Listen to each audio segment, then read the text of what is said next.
Sabi nga ni Prito, nandito ngayon tayo sa Ali Mall, Araneta, Cubao, Quezon City. Ayan, tatawid tayo. Ito nga pala ang aking vlog para sa panibagong Rubik's competition ni Pritz Jexel A. Sobrinilla, ang aking bunsong anak. At ito na nga siya. Ayan o, medyo kinakabahan. At sasabak siyang muli sa Rubik's competition. Dito yon sa Twist in Araneta. Ayan si Prito, natutunghayan nyo, tamang pagpag lang ng panyo at kinakabahan na. At ayan na nga, mag-warm up na siya para sa kanyang pagsabak mamaya sa pag-iikot ng Rubik's Cube. Ayan nga, ayos parang wala lang.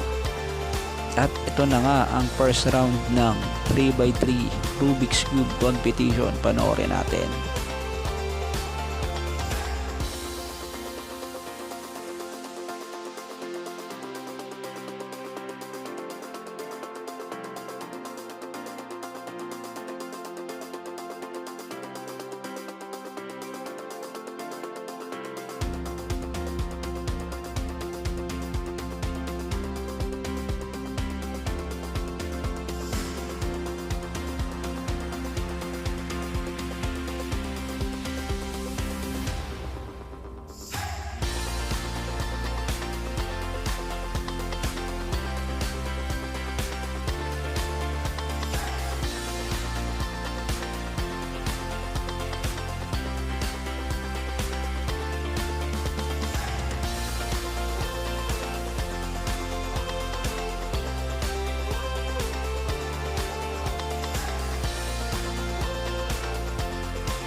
Sa first round na ang 3x3, nakakuha si Prito ng number 30 out of 70 participants. Meron siyang personal record na 14.39 average sa limang solve niya. Ngayon naman idadako tayo sa second round ng 3x3. Dahil nakapasok siya sa second round ng 3x3, sana makapasok sa finals. Let's go, panoorin natin.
yun, natapos na nga ang second round. At sa second round, nakakuha siya ng pang number 28 siya out of 32 participants. Pero meron siyang personal record na 13.62 average. At syempre meron na naman siyang personal record na single na 10.62. So yun, maraming salamat sa mga nanood at sumusuporta kay Prito. Let's go!